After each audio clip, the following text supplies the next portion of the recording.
అమరావతిలో వన మహోత్సవం వేడుకలు ఘనంగా ప్రారంభమయ్యాయి. అనంతవరంలోని పార్క్ సమీపంలో ముఖ్యమంత్రి చంద్రబాబు, డిప్యూటీ సీఎం పవన్ కళ్యాణ్ మొక్కలు నాటే కార్యక్రమం నిర్వహించారు. ప్రపంచ పర్యావరణ దినోత్సవాన్ని పురస్కరించుకుని రాష్ట్ర వ్యాప్తంగా 1 కోటి మొక్కలు నాటాలని ప్రభుత్వం పిలుపునిచ్చింది. వాతావరణ పరిరక్షణలో భాగంగా రాజధానిలో నిర్మించే లేఅవుట్లలో 30% బ్లూ అండ్ గ్రీన్ స్పేస్ ఉండేలా చర్యలు తీసుకుంటామని మంత్రి నారాయణ తెలిపారు. సిఆర్డీఏ, ఏడీసీ అధికారులు ఏర్పాట్లను పరిశీలించారు.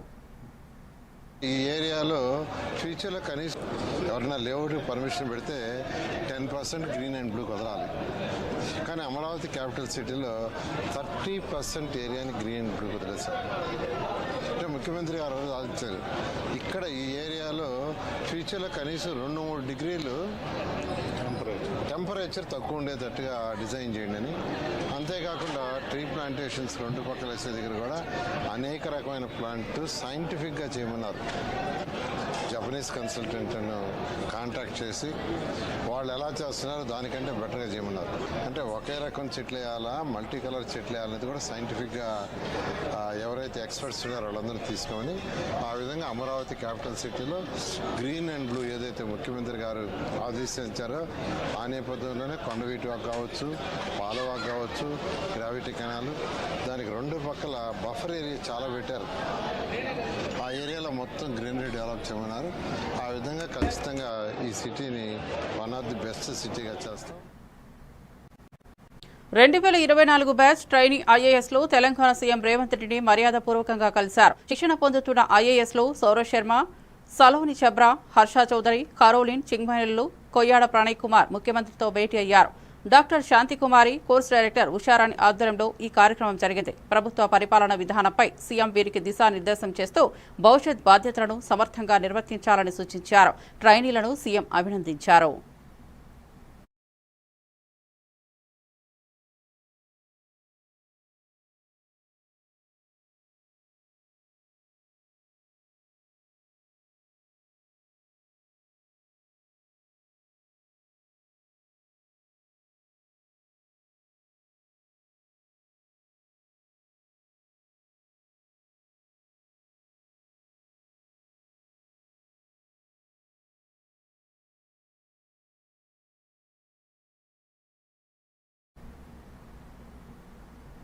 వేములవాడ రాజన్న దేవస్థానంలో కోడెల మరణం అంశంపై బీఆర్ఎస్ నేత మాజీ మంత్రి హరీష్ రావు ఆగ్రహం వ్యక్తం చేశారు. నర్సాపూర్ పర్యటనలో మాట్లాడిన ఆయన వారం రోజులుగా భక్తులు సమర్పించిన కోడెలు వరుసగా చనిపోతున్నా ప్రభుత్వం పట్టించుకోకపోవడంపై తీవ్ర అసంతృప్తి వ్యక్తం చేశారు.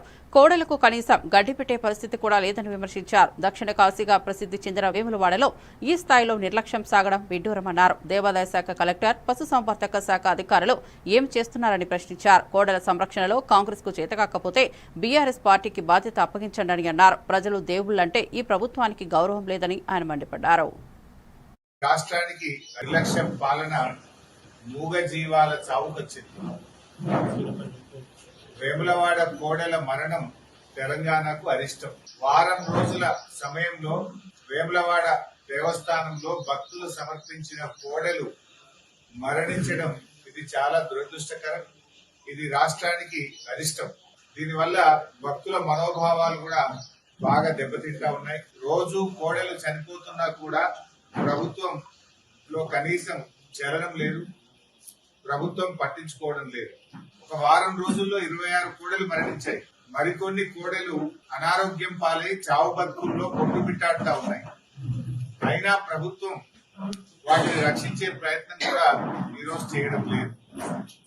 రేవంత్ రెడ్డి గారు ఇప్పటికే దేవుడి మీద ఒట్టు పెట్టి 15 ఆగస్టు కల్లా రుణమాఫీ చేస్తానని చెప్పి మాట తప్పడం వల్ల ఇవాళ తెలంగాణకు శాపంగా మారింది. దేవుడి మీద ఒట్టు పెట్టి మాట తప్పితే అది శాపంగా మారింది. ఇంకొక వైపు వేములవాడ దేవస్థానంలో కోడెలు మరణించడం ఈ రాష్ట్రానికి అరిష్టంగా మారుతా ఉంది. నేను అడుగుతా ఉన్న రేవంత్ రెడ్డి గారిని, కోడల కింద పచ్చిగడ్డేసేంత డబ్బు లేదా ఈ రాష్ట్రంలో?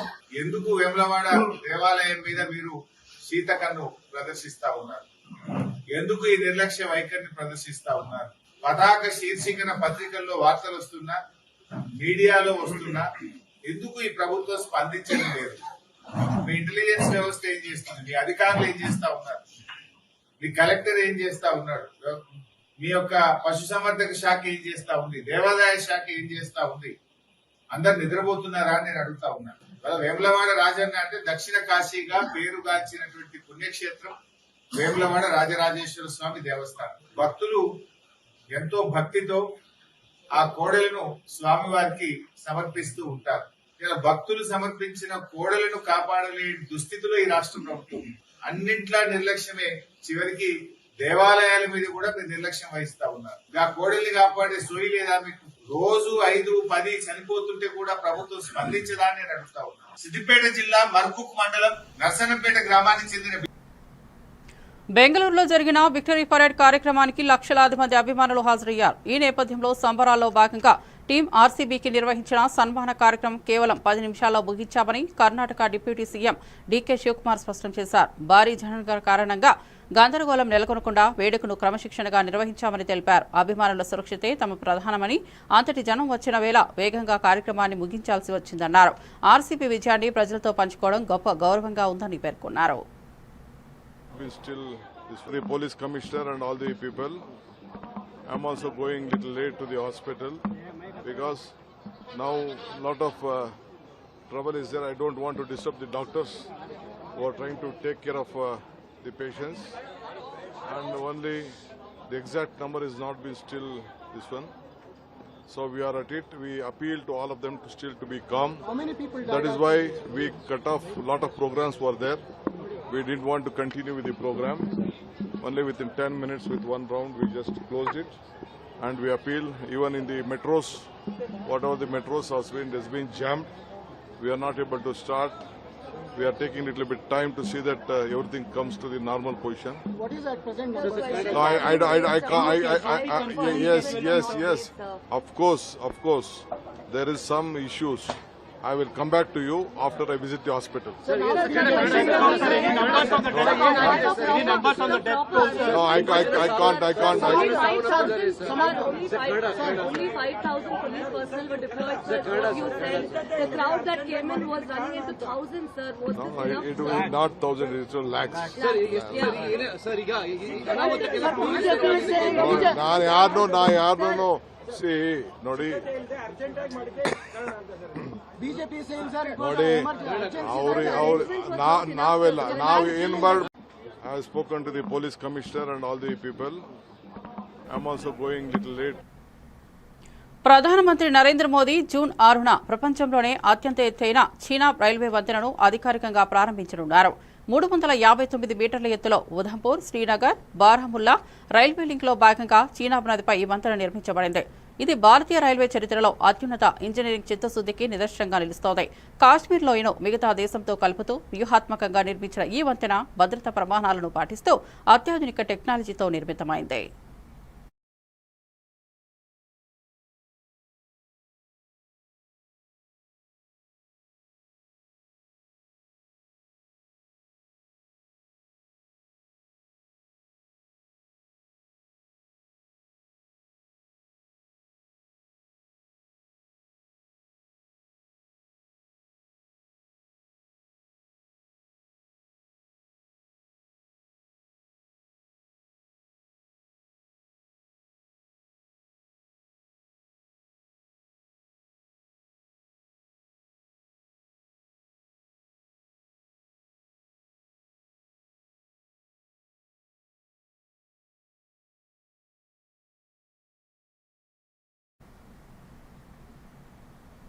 తల్లి ప్రేమ ఎంత అమూల్యమో జగిత్యాలలో మరోసారి ప్రత్యక్షమైంది.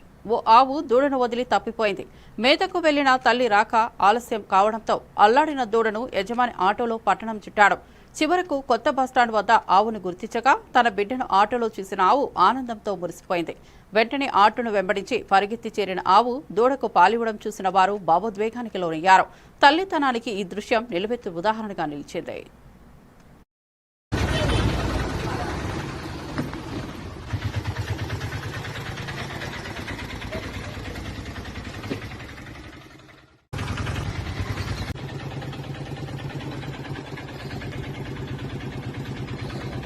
వెనక ఆటో వెనక రాత్రి పిల్లల్ని ఇప్పటికి వచ్చేసి ఇక్కడికి తీసుకుపోతుంది. ఎక్కడ దొరికింది మరి? Bus stand.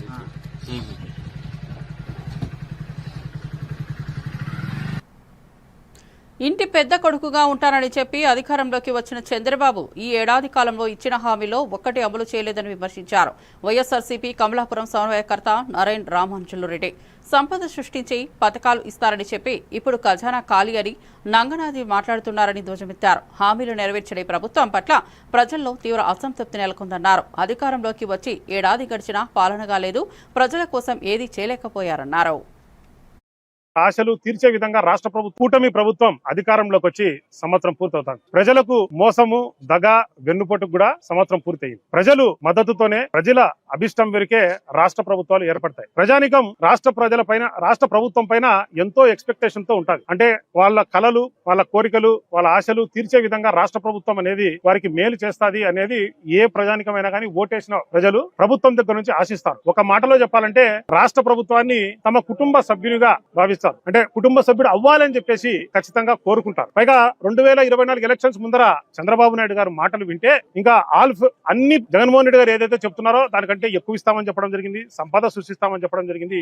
ఇవన్నీ విన్న ప్రజలు కుటుంబ సభ్యుడే మేము కావాలనుకునింది ముఖ్యమంత్రి గారిని, ఈ ముఖ్యమంత్రి గారు మా పెద్ద కొడుకు అవతారంటున్నారని చెప్పేసి ప్రతి ఒక్కరు కూడా ఆశపడి కుటుంబ ప్రభుత్వానికి ఓటేయడం జరిగింది. తీరా సంవత్సరం పాలన పూర్తయిన తర్వాత చంద్రబాబు నాయుడు గారి పాలన చూసిన తర్వాత ఆయన ప్రతి ఒక్కరింటికి పెద్ద కొడుకు కాదు, సవతి కొడుకు అని చెప్పేసి ప్రజలందరూ కూడా నిర్ణయించుకోవడం జరిగింది. ఎందుకంటే ఏదైతే చెప్పినారో హామీలు ఏ ఒక్క హామీ కూడా నెరవేర్చుకోకుండా కాలం అనేది గడిపేసినారు. ఈ సంవత్సరంలో కూడా సూపర్ 6 లో కేవలం 2 పథకాలు లేకపోతే 3 పథకాలు ఇస్తామని చెప్పడం జరిగింది. అంతే తప్పనించి సూపర్ 6 మొత్తం ఇస్తామని కూడా చెప్పడం జరగలేదు. అట్లా ఒక పక్క రాష్ట్ర ప్రజలను పూర్తిగా మోసం చేసినారు. ఒక పక్క అంటే మానవుల అభివృద్ధి కోసం ఈ రాష్ట్ర ప్రభుత్వం పాటుపడింది ఏమీ లేదు. అదొక పక్క అయితే అధికారంలోకి వచ్చిన తర్వాత ఈ కూటమి ప్రభుత్వం ఏం చేసిందంటే 1,50,000 కోట్ల రూపాయలు అప్పు చేసింది. ఆంధ్ర రాష్ట్ర చరిత్రలో ఇంత అప్పు ఒక సంవత్సరంలో చేసిన చరిత్ర లేదు. కానీ అప్పు చేసిన డబ్బుతో ఏం చేశారంటే ఎవరికి కూడా ఆన్సర్ లేదు. ప్రభుత్వం కూడా ఎటువంటి ఆన్సర్ చెప్పడం లేదు. ప్రజలకు ఎటువంటి సంక్షేమం కూడా అందించలేదు. వాలంటీర్ వ్యవస్థను కొనసాగిస్తామన్నారు, వస్తానే వాళ్ళని తీసేయడం జరిగింది. అదే విధంగా మెడికల్ కాలేజీలను ప్రైవేటీకరణ చేయాలని ప్రయత్నం చేస్తున్నారు. స్టీల్ ప్లాంట్ ను, వైజాగ్ స్టీల్ ప్లాంట్ ను ప్రైవేటీకరణ చేయాలని ప్రయత్నం చేస్తున్నారు కూటమి ప్రభుత్వం. అదే కాకుండా ఈ రాష్ట్రంలో మొత్తం రెడ్ బుక్ రాజ్యాంగం నడుస్తుంది. ప్రజలను పూర్తిగా వేపగా తింటున్నారు. మహిళలకైతే మరీ ముఖ్యంగా ఎటువంటి మేలు చేయ వైఎస్ఆర్ కాంగ్రెస్ అధినేత జగన్ రాజకీయ బ్రతికే వెండిపోటుతో మొదలైందని టీడీపీ సీనియర్ నేత సోమిరెడ్డి చంద్రమోహన్ రెడ్డి విమర్శించారు. తన తండ్రి మరణానంతరం కాంగ్రెస్ ను విడిచి సొంత పార్టీ పెట్టిన జగన్ అదే రోజు నాడు తండ్రికి పార్టీకి వెన్నుపోటు పెట్టారన్నారు. ఇప్పుడు అదే తత్వంతో ప్రజలను మభ్యపెడుతున్నారని విమర్శించారు. రాష్ట్రాన్ని అప్పుల ఊబిలోకి నెట్టిన వైసీపీ పాలనకు ప్రజలే గుణపాఠం చెప్పారని స్పష్టం చేశారు. ఎన్నికల్లో జగన్ కు ఎదురైన ఓటమి సజీవ ఉదాహరణ అని సోమిరెడ్డి వ్యాఖ్యానించారు. కాంగ్రెస్ పార్టీలో ముఖ్యమంత్రిగా ఉంటే 43,000 కోట్ల కుంభకోణంలో ముద్దాయి ఎవరు? జగన్మోహన్ రెడ్డి. రాజశేఖర రెడ్డి సీఎం ఉంటే కాంగ్రెస్ గవర్నమెంట్ లో నువ్వు సంపాదించింది 43,000 కోట్లు. ఈ దేశంలో ఎవరైనా ఒక ముఖ్యమంత్రి కొడుకుగా 43,000 కోట్లు ఓపెన్ గా పట్టుకొని సిబిఐ కేసు పెట్టిందంటే 2012లో పెట్టిందంటే 13 ఇయర్స్ బ్యాక్ పెట్టిందంటే నీకు వెన్నుపోటు అని పేరెత్తే అర్హత నీకుందా? పదం పలికే అర్హత ఉందా? అయిపోయింది. ఆ 43,000 కోట్లు కాంగ్రెస్ ముఖ్యమంత్రిని అడ్డం పెట్టుకుని సంపాదించావు. కాంగ్రెస్ కి ఎన్నుపోటు పొడిచి సొంత పార్టీ పెట్టావు. నువ్వో మాట్లాడేదంట. ఈ రోజు జనాన్ని ఎన్నుపోటు పొడిచావు. నువ్వు ఒక్క ఛాన్స్ అని చెప్పి నువ్వు కలిసిన కల్తీ మద్యం తాగిచ్చి 1,000 మందిని చంపి లక్షల మందిని బెడ్ రిడన్ చేశావు, మంచం ఎక్కించావు. ఎంత ఈ రోజు సిఐడి ఎంక్వైరీలో ఇప్పటికి తేలింది 3,200 కోట్లు. ఒక బోఫార్స్ ఎంత? 60 కోట్లు. ఒక 2G స్కామ్ ఎంత? 100 కోట్లు. నీ స్కామ్ ఎంత? అప్పుడు 43,000 కోట్లు, ఇప్పుడు 3,200 కోట్లు. మైనింగ్ స్కామ్ తీస్తే ఎంత? ఈ లిక్కర్ స్కామ్ లో అనఫిషియల్ సేల్స్, అనధికారికంగా అమ్మిన సేల్స్ తీస్తే మరెంత? ఈ రోజు నువ్వా వెన్నుపోటు దినం నడిపేది జనాన్ని, రాష్ట్రాన్ని సర్వనాశనం చేసినోడివి. నీకు ఒక్క ఛాన్స్ ఇస్తే రాష్ట్రాన్ని. ప్రజలు ఇచ్చిన స్పష్టమైన తీర్పును జగన్ వెన్నుపోటుగా అభివర్ణించడం అత్యంత సిగ్గుచేటని టీడీపీ పొలిట్ బ్యూరో సభ్యులు కాల్వ శ్రీనివాసులు తీవ్రంగా విమర్శించారు. ప్రజాస్వామ్యంలో ప్రజలే అధిపతులు అనే విషయాన్ని జగన్ ఇంకా అర్థం చేసుకోలేదని ఆయన అన్నారు. వైసీపీ పాలనపై విరక్తి చెందిన ప్రజలు కూటమికి ఓటు వేసి అధికారంలోకి తీసుకొచ్చారు. ఈ తీర్పును గౌరవించకుండా వెన్నుపోటు అంటూ దుష్ప్రచారం చేయడం ప్రజలను అవమానపరచడమేనని స్పష్టం చేశారు. ఓటమిని జీర్ణించుకోలేని వైసీపీ నేతలు నాటకాలతో ప్రజలను మోసం చేయాలని చూస్తున్నారని ఎద్దేవా చేశారు. సంక్షేమ ఒక బాధ్యతగా భావించిన ముఖ్యమంత్రి నారా చంద్రబాబు నాయుడు గారు, అట్లాగే ఉప ముఖ్యమంత్రి పవన్ కళ్యాణ్ గారు, ప్రధానమంత్రి నరేంద్ర మోడీ గారి ఆశీస్సులతో అనేక ప్రజా సంక్షేమ కార్యక్రమాలు చేపడుతూనే రాష్ట్ర అభివృద్ధికి ఏడాది కాలంలో బలమైన పునాదులు వేయగలిగారు. ఈ ప్రజా తీర్పు వెలువడిన ఈరోజు వైసీపీ వెన్నుపోటు దినమని ప్రకటించి రాష్ట్ర వ్యాప్తంగా నిరసనలు తెలుపుతా ఉంది. వెన్నుపోటు అంటే ఎవరికి వెన్నుపోటు పడిచారు? ప్రజలు జగన్కు వెన్నుపోటు పడిచారా? అంతకుముందు 5 ఏళ్ళు జగన్ ప్రజలకు వెన్నుపోటు పడిచారా? ఎన్డీఏ కూటమికి గత ఎన్నికల్లో 1,83,58,743 మంది ఓట్లేశారు ఈ రాష్ట్ర ప్రజలు. అంటే 55.2% మంది ఓట్లు ఎన్డీఏ కూటమికి వేశారు. ఈ 1,83,00,000 మంది తీర్పును వెన్నుపోటుగా చిత్రీకరిస్తున్న జగన్మోహన్ రెడ్డిని ఏమనాల? ఒక రాజకీయ పార్టీకి అధ్యక్షుడిగా ఉండి 5 ఏళ్ళు ఒక రాష్ట్రానికి ముఖ్యమంత్రిగా పనిచేసిన వ్యక్తి ప్రజా తీర్పును అపహాస్యం పాలు చేసే విధంగా, ఓట్లేసిన ప్రజలను అవమానించే రీతిలో ఈ రకమైన వెన్నుపోటు దినమని ప్రకటించడం అనేది అత్యంత దుర్మార్గమైన చర్య. ఎవరికి వెన్నుపోటు పొడిచారో జగన్మోహన్ రెడ్డి ఆత్మ పరిశీలన చేసుకోవాలి. అంటే ఇంత గొప్ప తీర్పు ఇచ్చిన ప్రజలను అవమానించే విధంగా దానికి ఆ రకమైన పేరు పెట్టడం అనే దుస్సాహసానికి జగన్మోహన్ రెడ్డి ఎందుకు ఒడిగడతా ఉన్నాడు?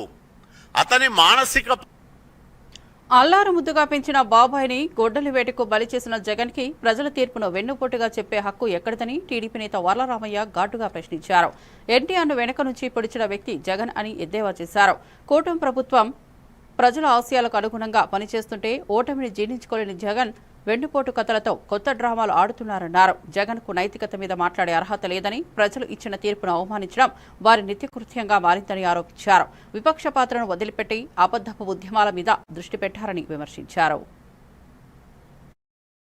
లాక్కున్న దానికి సంవత్సర కాలంగా ఏమేమి చేస్తుందో మీకు తెలీదా? వెన్నుపోటు దినంగా ఎందుకు మీరు పరిగణిస్తున్నారు? ఏమొచ్చింది మీకు? అంటే ఎలాగ అనిపించింది మీకు? అంటే మీ తాతగారు రాజారెడ్డి గారు అప్పట్లో వెరైటీస్ యజమానిగా ఉన్న నర్సయ్య గారు కదా, ఆయన జింక వెంకట నర్సయ్య గారిని మట్టుబెట్టి ఆ మైండ్ ని లాక్కున్న దానికంటే పెద్ద వెన్నుపోటు చేశారా చంద్రబాబు గారు ఈ సంవత్సర కాలంలో? ఎవరికి పొడిచారు ఆయన వెన్నుపోటు?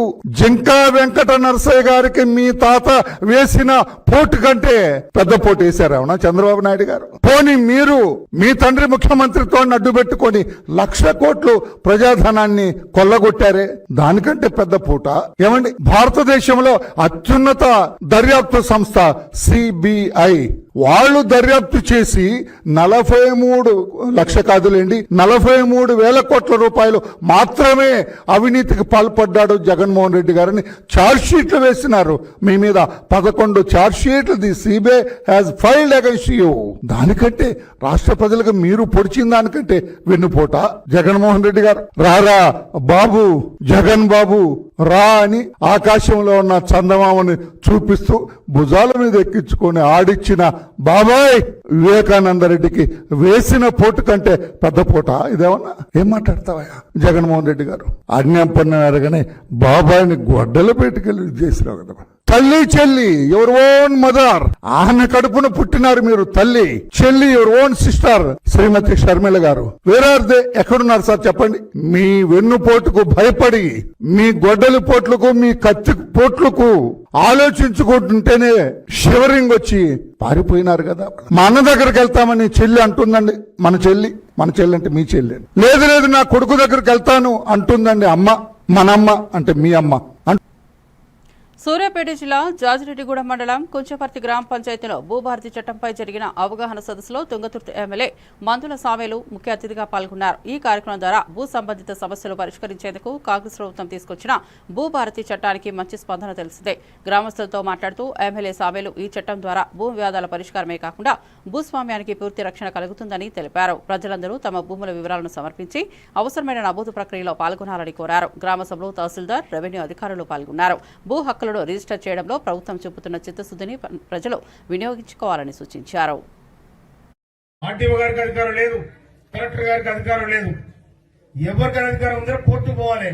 వాడు కోర్టు పోయి తిరిగి వాడు వచ్చిందా కూడా సమస్య పరిష్కారం కాదు. కనుక దీన్ని మార్పు చేయాలని చెప్పి గౌరవనీయులు ముఖ్యమంత్రి రేవంత్ రెడ్డి గారు తన మంత్రివర్గాన్ని దగ్గర పెట్టుకుని మంత్రివర్గంలో చర్చ చేసి భూభారతి అనే ఒక చట్టాన్ని తీసుకొద్దాం. ఈ చట్టం ద్వారా పేదవాడు కూడా పోయి తహసీల్దార్ దగ్గర దరఖాస్తు ఇచ్చే నా భూమి ఈ విధంగా గురైపోయింది, లేకపోతే వేరే వాళ్ళు ఆక్రమించుకున్నారు కనుక దానికి సరి చేసి నా భూమి నాకు ఇప్పి అనే హక్కు ఇవాళ కాంగ్రెస్ పార్టీ కల్పించింది. అందుకోసమే భూభారతి చట్టాన్ని తీసుకొచ్చినాం. తహసీల్దార్తో కాకపోతే ఆర్టీఓతో కాకపోతే కలెక్టర్ దగ్గరికి దాదాపుగా 90%, 190% కూడా ఇక్కడ ఎంఆర్ఓ దగ్గరనే పరిష్కారమే అవకాశాలు ఉంటాయి. ఇప్పుడు ప్రభుత్వం ఆ విధంగా కల్పించడం జరిగింది అవకాశం. కనుక కాంగ్రెస్ పార్టీ, రేవంత్ రెడ్డి గారి సర్కార్ దీనికి మంత్రివర్గంలో ఉండబడిన పొంగులేటి శ్రీనివాసరెడ్డి గారు ఇవాళ రెవెన్యూ శాఖ మంత్రి ఉన్నారు. మన జిల్లాకు సంబంధించిన గౌరవనీయులు నీటిపారుదల మరియు సివిల్ సప్లై శాఖ మంత్రి ఉత్తమ్ కుమార్ రెడ్డి గారు, గౌరవనీయులు రోడ్డు భవనాల శాఖ మంత్రి వెంకరెడ్డి గారు మన జిల్లాకు సంబంధించిన మంత్రులు ఉన్నారు. వారి సహకారంతో తుంగతుర్తి నియోజకవర్గాన్ని ముందు వరుసలో పెట్టాలని నేను ప్రయత్నం చేస్తా ఉన్నాను. ఆ ప్రయత్నంలో భాగంగా మీ గ్రామ పంచాయతీ బిల్డింగ్ కూడా సాక్షి చేసుకొని వచ్చినప్పుడు దేవుడికి గ్రామ పంచాయతీ దాదాపు 15 లక్షలతో సీసీ రోడ్డు కూడా ఇక్కడ ఇచ్చినాం. 20 లక్షల 20 ఇంతకుముందు ఏమైనా వచ్చినాయా? ఇంతకుముందు ఏమైనా వచ్చినాయి అంటున్నా, ఇంతకుముందు సర్కార్లో. కానీ ఇప్పుడు వచ్చినాయి ఇంద్రమ్మ ఇళ్ళు వచ్చినాయి, సన్న బియ్యం వచ్చినాయి. పిల్లలకు హాస్టల్ చదువుకుంటున్న పిల్లలకు 40% మెస్ ఛార్జీలు పెంచి ఆడపిల్లలకు 200% కాస్మెటిక్ ఛార్జీలు వేయడం జరిగింది. మరిన్ని అప్డేట్స్ కోసం చూస్తూనే ఉండండి A1 టీవీ తెలుగు న్యూస్.